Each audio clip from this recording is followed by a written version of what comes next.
Nghĩ anh sống trong căn nhà này biết anh tồn tại, nhưng anh không tồn tại chứ, người ta có thèm nghiến xỉu gì chứ anh nữa đâu. Nhìn mặt anh người ta cũng không thèm nhìn nữa mà. Em về em ở đâu hay là em gửi cho anh cái địa chỉ, dọn đồ anh lên em sống quá. Sống với anh sống hết nổi vậy. Mày xong rồi. Chào mọi người, tiếp tục quay trở lại với những video của Thuận nha. Cũng khá là nhiều người hỏi Thuận là hôm qua nay sao không ra clip cho mọi người xem. Thì nói chung là Quỳnh dẫn mình rồi mọi người ơi. Hôm trước cho cái màn tròn mà xé bộ đồ mới của bả, mai đồ cho con Sam mặc bả dẫn rồi. Không nói gì tới mình luôn, ăn cơm không thèm chừa luôn. Hôm qua nay không có nói một câu luôn, ngủ mà phải tắn cái gối ôm tránh giữa nữa. Thiệt, nói chung là mình cũng buồn. Và không nói thèm nói gì tới mình hết. Mặt thì hầm, hỏi gì cũng không trả lời hết. Đi ăn cơm cũng đi ăn mình luôn. Tối hôm qua cũng vậy mà giờ đang ăn cơm dưới cũng xuống dưới ăn mình, không thèm nói, không thèm kêu, không thèm ngủ nữa luôn. Trong nhà hai đứa ở mà bà không thèm nói chuyện với mình, bà dẫn mình vậy mình cũng khó chịu. Thì mình cũng muốn làm lành với bả mọi người, nhưng mà mình có một chiêu một kế nữa. Thì mình muốn dùng cái kế này chọc bả một xíu cho bả mở miệng nói chuyện. Cũng cái này thì một là bả nói chuyện bả hết dẫn với mình, còn hai là mình ra đường ở luôn nha mọi người. Thì mình cho bả thêm màn cho này nữa. Thì mọi người muốn biết Thuận cho cái gì nhớ xem hết video này nha. Mà trước khi vào video mọi người nhớ đăng ký kênh ủng hộ Thuận với nha mọi người.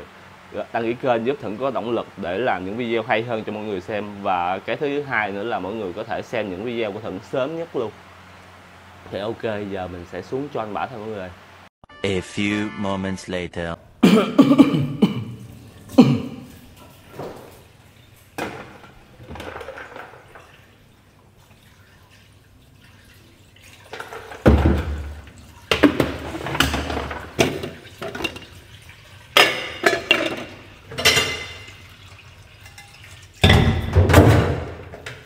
Trời, rồi đồ ăn hết luôn hay gì rồi? Cơm cũng hết luôn rồi lấy gì ăn? Thiệt luôn á. Ăn cơm cũng không ngủ xuống ăn luôn, mà ăn cũng không thèm chừa miếng nào luôn, rồi đói bụng rồi cơm đâu ăn trời. Hỏi cũng không thèm nói tiếng nào luôn, thiệt á. Nhiều khi chán thiệt luôn á. Biết mình sống trong căn nhà này mình tồn tại cũng như không tồn tại chứ.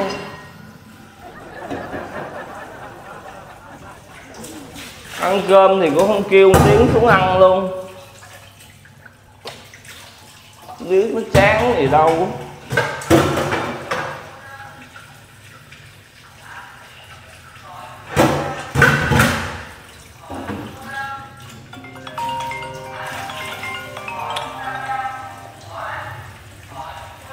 Em ơi, lâu lắm rồi mới thấy em gọi á. Dạo này em khỏe không? Khỏe tốt rồi. Anh thì anh không khỏe tí nào hết em à. Thiệt á. Trời ơi, người ta có thương yêu gì anh nữa đâu em. Nghĩ anh sống trong căn nhà này biết anh tồn tại, nhưng anh không tồn tại chứ, người ta có thèm nghiến xỉu gì chứ anh nữa đâu. Nhìn mặt anh người ta cũng không thèm nhìn nữa mà.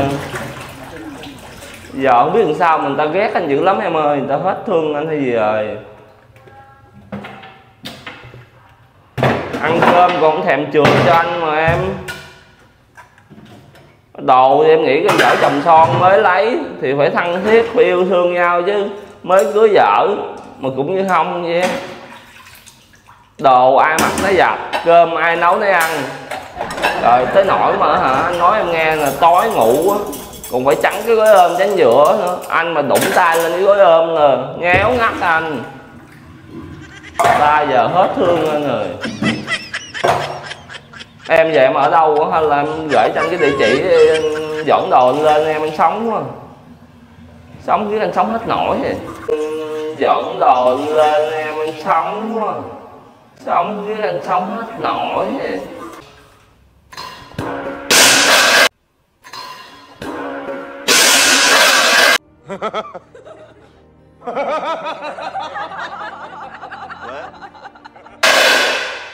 Trời trời, Người ta mới tán cái chảo trên đầu anh, người ta tán xuống là biết rồi.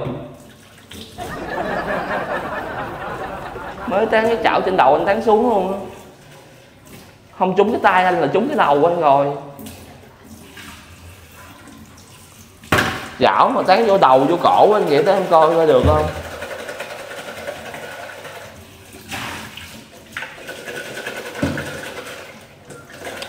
Anh sống trong nhà này biết anh ngợp thở quá.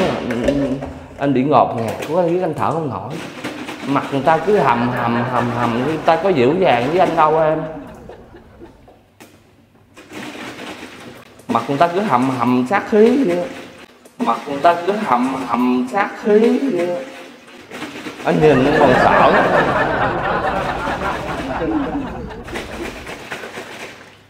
Có em nói chuyện nhiều khi đỡ buồn chứ. Riết mà anh nói chuyện không thèm trả lời, không thèm nhìn, đi te đi hơi coi chịu nổi không? Em nổi cho anh cái địa chỉ đi, anh lên với em.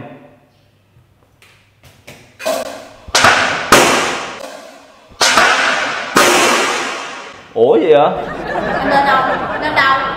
Anh thích lên không? Ủa? Cho tôi nha. Ủa chứ em không thèm nói chuyện, không thèm trả lời với anh mà. Ây da. Trả lời anh mà nói chuyện với ai vậy? Em có thương anh ở đâu, anh nói chuyện với ai gửi anh đi.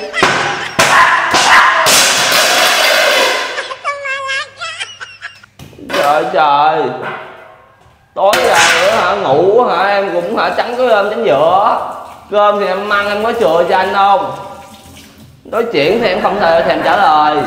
Ủa anh nói chuyện no rồi mà, sao anh biết cơm không chừa cho anh? Anh nói chuyện no rồi anh ăn làm gì nữa? Chuyện no đó. Anh nói chuyện với ai thì em không thèm quan tâm thì kể anh đi chứ em quýnh anh làm chi. Anh thích kể không? Anh thích kể không? Anh thích dọn đồ đi không? Hả? Thích dọn đồ đi không? Ủa chứ dọn đồ đi. Đi luôn. Ê da. Anh thích không? Anh thích dọn đồ đi không? Chứ em đâu còn thương anh nữa đâu mà. Dạ anh thương anh nói tôi nghe, ai mới là người thương anh. Tôi không thương anh thì ai thương anh? Em thương anh mà tối ngủ chung em còn tắn cái gói ôm đến giữa. Qua tới gói ôm em ngắt em nhéo anh. Lý do tại sao tôi tắn cái ôm đến giữa anh còn không biết hả? Anh ở đó anh nói văn nói cụi. Anh tính dọn đồ qua nhà anh. Thì em không còn thương anh nữa thì anh phải bỏ anh đi chứ. Dọn đồ qua nhà anh. Anh dọn đồ qua nhà anh. Thiệt luôn á. Ủa em không thèm quan tâm tới anh nữa mà. Anh làm gì mặc kệ anh mà chứ. Anh nói chuyện với ai thì kể anh đi. Có nói gì động chạm tới chữ Quỳnh không? Có nói gì tới em không? Ở nhà này có tôi với anh không nói tôi cho nói ai? Có nói kêu tên, có kêu tên Quỳnh ra nói chưa? Ở đây có tôi với anh à. Anh không nói tôi thì anh nói ai? Không lẽ anh nói sao? Thì anh nói chuyện thì kể anh đi. Em không quan tâm tới anh nữa thì thôi đi. Chứ em quýnh em chửi anh làm chi nữa vậy? Không quan tâm mà tôi nghe chướng mắt. Tôi nghe hả ngứa lỗ tai. Làm gì chướng mắt ngứa lỗ tai? Ủa Lãng không quan tâm tới anh ta mà chướng mắt ngứa lỗ tai. Đừng có nói động gì tới tôi nha. Tôi đã không nói tới gì anh rồi à. Đi dọn đồ đi đi. Dọn đồ đi đi. Đi liền. Dọn đồ đi chứ đừng ngồi đó nói sẵn. Nó xạo nó xí gì hết trơn á.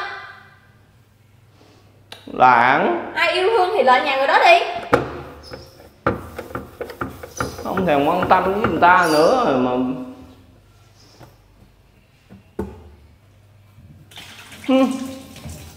Hay. Từ tối hôm qua, từ hôm qua giờ không thèm nói chuyện sao không im luôn đi mà. Giờ nói làm gì? Anh nói cái gì? Tôi đã không hề nói tới anh rồi thì im đi nha. Anh đừng kiếm chuyện hoài nha. Kiếm chuyện gì với em? Nãy giờ tôi gửi chén động chạm gì anh không mà anh cứ nói móc nó méo tôi hoài vậy. Nó móc nó éo em hồi nào? Đi đâu? Dọn đồ đi đâu? Sao không ngon đi luôn đi. Dọn liền. Dọn đi rồi đừng hối hận. Hối hận hả? Hối hận. Ồ. Đó. Anh biến luôn cho tôi nha. Đi đi tôi không hối hận. Rồi mày xong rồi. Không bảo. Em thiệt là em không hối hận không? Anh đi mừng nữa chứ đó hối hận. Không hối hận thì tôi dọn đồ tôi đi, đừng có khóc. Nè, nãy giờ nói dọn đồ đi là mấy lần luôn rồi nha Thuận. Dọn đồ đi đâu? Đi qua nhà ai? Nói chuyện với nhỏ là nhỏ nào? Con nhỏ nào mà cái gì giờ hồi xưa em đâu có dạy hả? Con nhỏ nào? Em không quan tâm mà em hỏi nhỏ nào. Em lão quá à. Nè nha, tôi không có giỡn với anh nha. Thôi khỏi, không quan tâm thì thôi. Đừng hỏi ai. Tôi hỏi anh nhỏ nào? Anh nói chuyện với ai? Ủa em không thèm quan tâm em hỏi chi? Hồi xưa hả? Đâu có đối xử với anh vậy hả? Nổ địa chỉ cho anh qua hả? Qua bển làm gì cho nó chăm sóc hay gì? Ủa em không thèm quan tâm em hỏi làm chi? Hỏi làm gì? Không thèm quan tâm tới người ta nói chuyện không thèm trả lời. Từ hôm qua nay cho người ta nói chuyện mình mà giờ hỏi. Tôi hỏi anh nhỏ là ai mà lâu quá không điện hả? Sao anh không nói? Có cái gì mờ ám hay không? Mờ ám đâu mờ ám. Chứ làm sao? Chuyện của người ta hỏi tới làm gì? Hôm qua giờ mình không thèm quan tâm tới người ta thì thôi luôn đi. Đừng có hỏi chuyện của người ta. Người ta hỏi cũng không thèm trả lời mà. Anh đừng có giỡn mặt với tôi nha. Giỡn mặt gì? Chứ hôm qua nay anh hỏi em có thèm trả lời đâu. Giờ ông hỏi làm gì? Tôi hỏi một câu nữa, nhỏ đó là ai? Nhỏ ai? Anh nói hả? Bạn tôi. Bạn gì? Bạn tên gì? Bạn tên gì? Ủa bạn tôi mà. Bạn tên gì mà hả? Em nổ địa chỉ đi để anh qua. Làm sao? Rồi anh nói gì? Nữa. Anh thích gì không?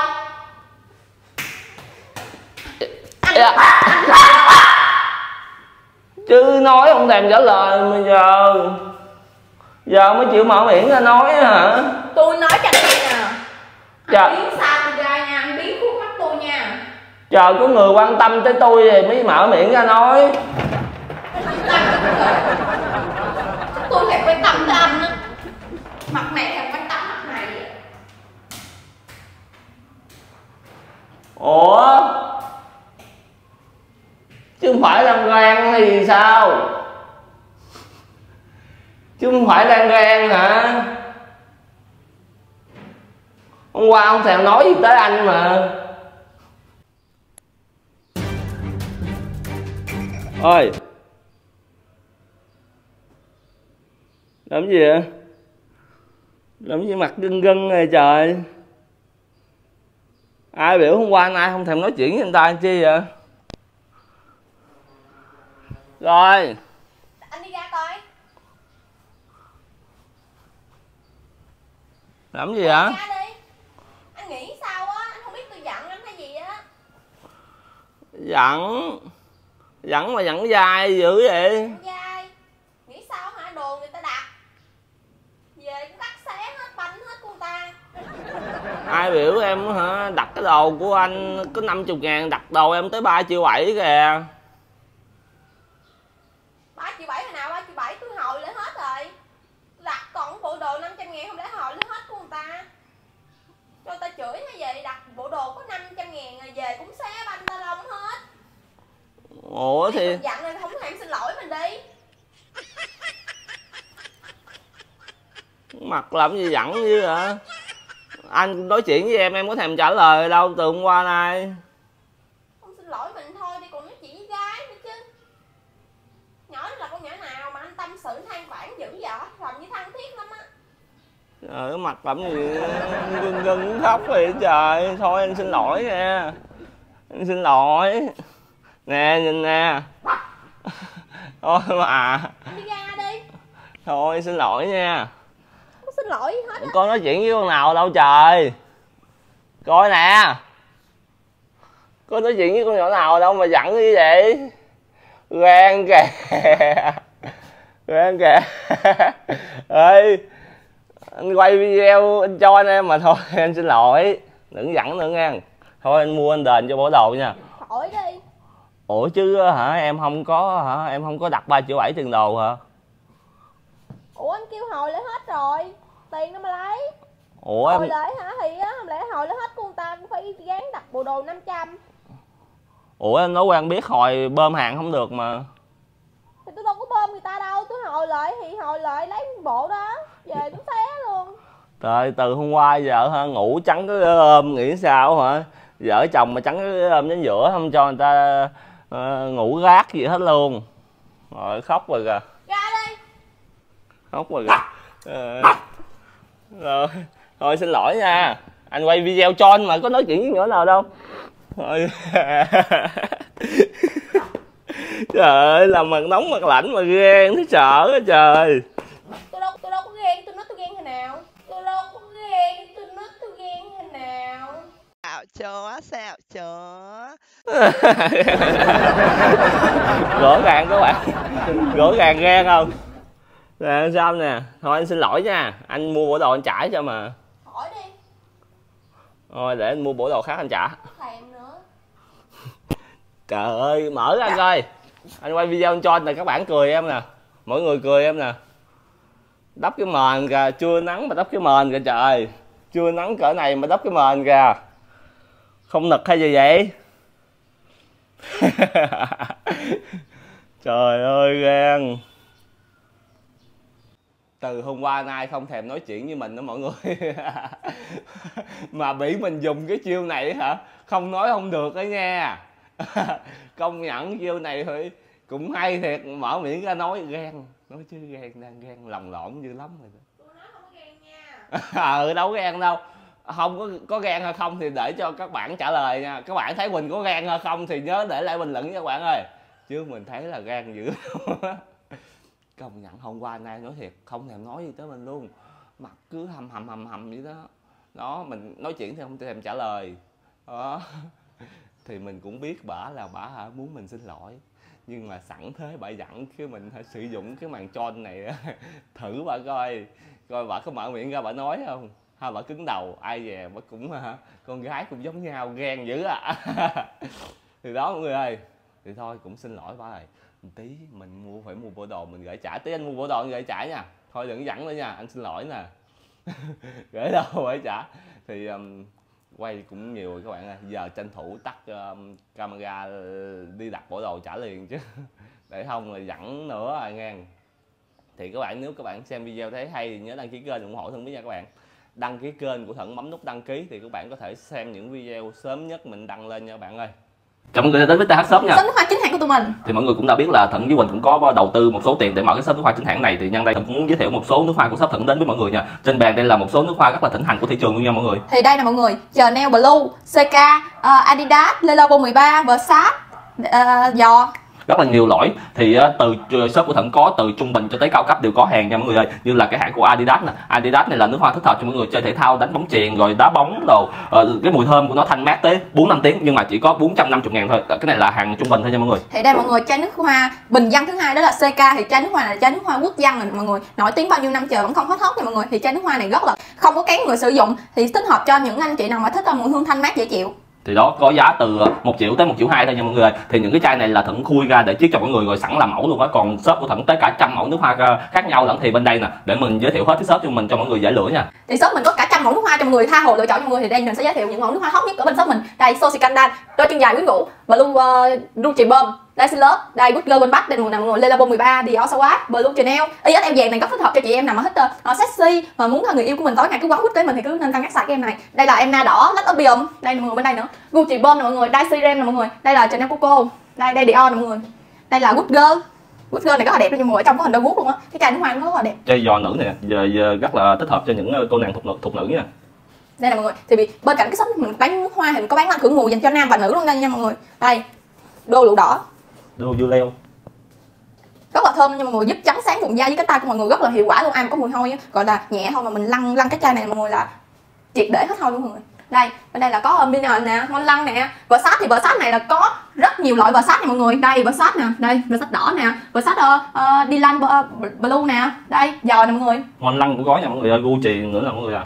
Rất là nhiều mẫu mã. Đây mọi người. Bên đây nữa nha. Đây là lăn khử mùi bên em nè, lăn khử mùi này nhập hoàn toàn từ Mỹ mọi người, rất là thơm dành cho nam mọi người. Ai mà có mùi hôi mà nhẹ thôi là mình xài á là nó triệt để hết hôi luôn mọi người. Đây. Bên đây cũng là Versace. Versace này cũng nhẹ nhàng dễ chịu lắm mọi người. Đúng rồi, Versace. Rất là thì dao động hình như chai này là 1,850 triệu á. Còn chai này là chai đại con, chai này là chai tinh dầu nha mọi người. Wow, Đó, Adidas nè. mọi người. CK đỏ, CK đen nè mọi người, Adidas xanh, Adidas đen nè. Còn lăn khẩu mùi là shop mình là có giá từ 220 một chai nha mọi người. 200 đến 220 một chai. Thì shop mình ngoài bán những chai full box như thế này mọi người thì tụi mình có chiết 10 ml các loại nước hoa luôn nha mọi người. Thì những chai này nè là những chai full mà mình khui ra để mình chiết ra để bán cho khách nè mọi người. Đây sẵn mình để tiệm mình trưng bày luôn nha mọi người. Thì hôm nay chiết là chiết từ chai bự ra chai nhỏ 10 ml để cho cái giá tiền nó rẻ đi mà cái chất lượng nó thì tương đương nha mọi người. Thì đây là mọi người. Đây thì hôm nay có khách đặt em 50 ml nước hoa lắc Opium này với chai 10 ml lắc Opium luôn. Thì hôm nay em sẽ khui chiết trực tiếp cho mọi người xem nha. Đây, em khui từ chai chính hãng full box full sale như thế này mọi người. Dân xài nước hoa nhìn là biết nước hoa chính hãng ha, nước hoa pha ke liền cho mọi người. Giờ em sẽ bóc tay em cho mọi người. Bóc cái tay này thấy vậy thôi chứ làm kiểu là mắc cái sale này nè mọi người, là mọi người cũng mắc tiền á. Thì hàng bên mình là mua hàng bên mình là đảm bảo cho coi hàng, kiểm tra hàng trước xong rồi mới thanh toán sau nha mọi người. Đây mọi người kiểm tra hàng, phát hiện hàng fake hoặc là hàng không chính hãng thì mọi người cứ hoàn hàng ở đây cho tụi em. Còn mà hàng ok hết thơm quốc thôi nhận thôi mọi người ơi. Đây em cho mọi người xem. Hàng bên mình là chính hãng nên mình không có sợ cái vấn đề gì hết nha. Cho mọi người xem. Cho mọi người xem đít chai rồi dở lên cho mọi người xem. Cái chai đẹp rồi, lung linh rồi. Đưa cái đít chai vừa khui ra chiết ra cho mọi người xem luôn, từ cái chai chính hãng. Nên cái chất lượng của chai chiết là tương đương với chai bự nha. Tại chiết từ trong chai bự ra mọi người. Thì mọi người mua hàng thì có liên hệ là 0909 134 gọi trực tiếp cho em hoặc là Zalo luôn cũng được, hoặc là thshop.com nha. Tại cái màu nó đẹp quá gì. Rồi thơm quá gì. Thơm. Cái mùi lắc Opium này nè mọi người là thích hợp cho những chị em mà gọi là cá tính, chắc gơ cá tính nóng bỏng đó mọi người. Đây xài cái em này thì em này xịt vô là sẽ mùi ngọt nha mọi người, nhưng mà dán cái tem lên coi. 30 phút sau là nó sẽ cái mùi hương nó sẽ thay đổi liên tục mọi người, rất là thơm luôn. Em cũng nghiện em này lắm, cực kỳ lưu hương, cực kỳ tốt nha mọi người. Cái này lưu hương từ 8 tới 10 tiếng luôn nha mọi người. Chai này nè mọi người, tối mọi người xịt đúng không, qua sáng hôm sau mọi người dẫn em nha. Nó có biệt danh là thuốc phiện đen, như là 10 ml vậy, một chai vậy là 3 triệu mấy, là 10 ml vậy là mấy trăm thôi. Đây. Nhưng mà xài được tới 2 tháng một chai 100 ml là đó, một chai 100 ml như thế này nè mọi người, đây là 150 ml rồi. Còn chai 100 ml như thế này á là 3 triệu 150. Đây. Chai 10 ml vậy là 400 thôi. Đây. Đó. Rất là thơm nha mọi người. Đây giờ anh chiết 50 ml cho khách của em luôn nha. Chai 50 ml chiết cho khách nè. Cái em rất chiết ra là như vậy là chất lượng nó tương đương, nó không có gì hết nên mọi người cứ yên tâm mua hàng. Thì tụi em chiết ra như thế này để cho mọi người nhỏ gọn, mọi người có thể cầm nè, xách mang đi chơi du lịch đồ, nhỏ gọn tiện lợi. Đây 50 ml, chai 50 ml anh em.